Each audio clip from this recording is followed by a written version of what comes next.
එනන්ද දැන් ඔබ මේ බිස්පෝක් ටෙලරින් කියන වෘතිය තමයි ඔබගේ අනාගත වෘතියට තෝරාගෙන තියෙන්නේ.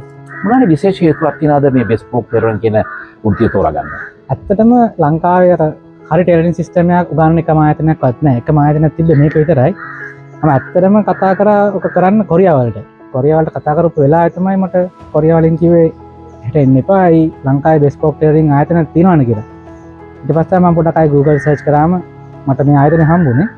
ඉතින් වෘත්තීමය වශයෙන් හරි දැනුම ලබා ගැනීම සඳහා තමයි මම බිස්පෝක් ටෙලරින් මේ ආයතනය හරහා ඉගෙනගෙන දැන් යන්නේ. ඉතින් ඔබ බිස්පෝක් ටෙලරින් කියන වෘතිය තෝරාගත්තට පස්සේ ඒ වෘතිය පිළිබඳ නිසි දැනුම සහ කුසලතා ලබා ගන්න ඔබ යුරෝටෙක් ආයතන තෝරගෙන තියෙනවා. ඔබ කිව්වා සඳහන් කරා ඔබ කොරියාවට කතා කරනකොට කොරියාවෙන් කිව්වා කියලා ලංකාවේ මේ ආයතනය තියෙනවා කියලා. ඔව්.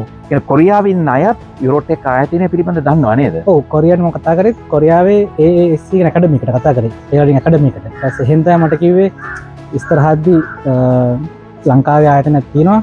එතකොට පොඩ්ඩක් සර්ච් කරලා බලලා මේ සම්බන්ධ වෙන්න කියලා. බිස්පෝක් ටෙලරින් වල අනාගතය කොහොමද ලංකාවේ? ලංකාවේ අනාගතය කියන්නේ අපි දැන් කීප දෙනෙක් එකතු වෙලා මේක දැන් කරන්න බලන හොඳ විදියක් ඉස්සරහට. දැන් අපේ shops උත් ඕපන් කරගෙන යනවා හරි විදියට ටෙලරින් විදියට. ඒකට අපි බලන්න ඕනේ ඉතින් ඉස්සරහට හරි දේ කස්ටමර් කෙනෙක්ට සහ මිනිස්සු අතරට යවන්න. මේ බිස්පෝක් ටෙලරින් කියන්නේ මොකද්ද? හරි විදියට ටෙලරින් කියන්නේ මොකද්ද කියන එක. හරි විදියට යම් කිසි දෙයක් කරන්න ඕන නම් හරි අවබෝධය හරි දැනුමයි ලබා ගන්න ඕනේ නේ. අනිවාර්යයෙන්. ඉතින් ඔබ සඳහන් කරන ආකාරයට බිස්පෝක් ටෙලරින් පිළිබඳ හරි දැනුමක් ලබා ගන්න ඕන නම් ඔබ කියන්නේ මොකක්ද හොඳම ආයතනය? ඒ කියන්නේ යුරෝටෙක් තමයි. යුරෝටෙක් තමයි එකම ආයතනය ලංකාවේ තියෙන්නේ.